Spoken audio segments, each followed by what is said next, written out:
The crime was incredibly violent. Deborah Sykes, a 25-year-old newspaper copy editor, beaten, raped, and stabbed 16 times. Attacked in the early morning on a downtown street in Winston Salem, North Carolina. Her body dumped in this small, rundown park 20 years ago. It was a very loud scream. Witnesses identified 19-year-old Darryl Hunt as the killer, even though he did not fit the initial descriptions given police.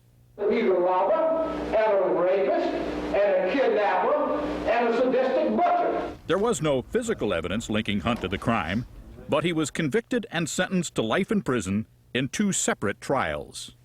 Your attorneys came to you at that second trial and offered you a deal that they said would be reasonable. Yes. Plead guilty and get off for time served. Yes. Was it tempting? No, because I didn't commit the crime. And I thought it would be an injustice not only to myself, but to Mrs. Sykes and her family. A decade ago, advances in DNA testing ruled Hunt out as the rapist. But since he also was convicted of her murder, he remained in prison for 18 years. How did you keep the bitterness from sinking you? Anger and bitterness eats you up from the inside. I wanted to live. That's why he married April, his longtime friend, in a prison wedding 4 years ago. He may not ever get out. And if you'd never been able to be with him? I have him in the next life. She did not have to wait that long.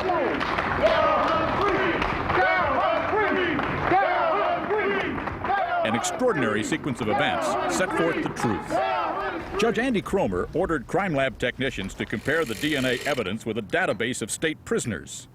That led investigators to this man, Willard Brown, whose DNA, they said, matched the semen taken from Deborah Sykes' body. He's made a statement that he is responsible for the crime and he acted alone. They found Brown in jail, serving 60 days on a parole violation. Myself and Agent Williams took custody of him at 11:15. He was due to be released at 12 o'clock. Hunt was not entirely free yet, merely released on bond, while detectives made sure he wasn't an accomplice to the murder. Good morning. What they found was astounding.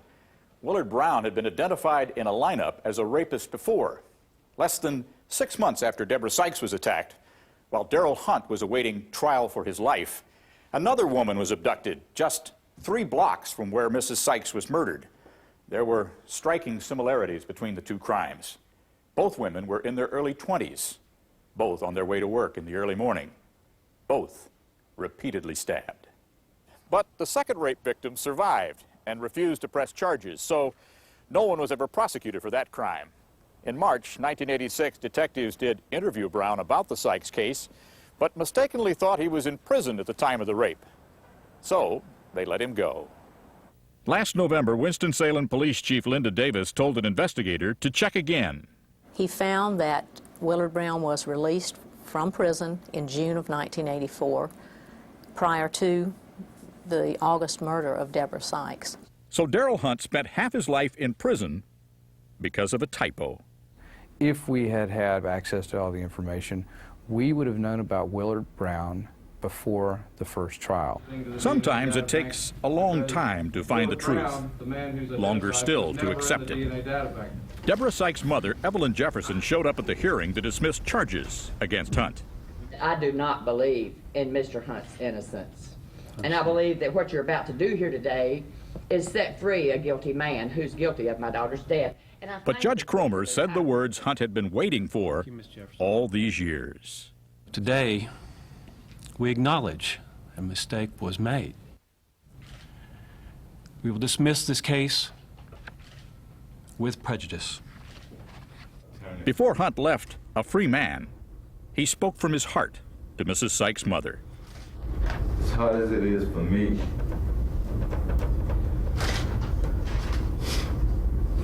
Miss Jefferson,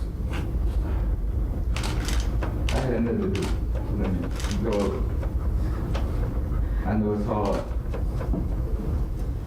People talk about closure, but there will never be closure because closure means you forget something. That was her daughter, so she'll never have closure. We just ask for peace. There are many victims in such a case, not just the people leaving this court. When our judicial system fails, all of us are victims. For today, Bob Dotson, NBC News, Winston-Salem, North Carolina.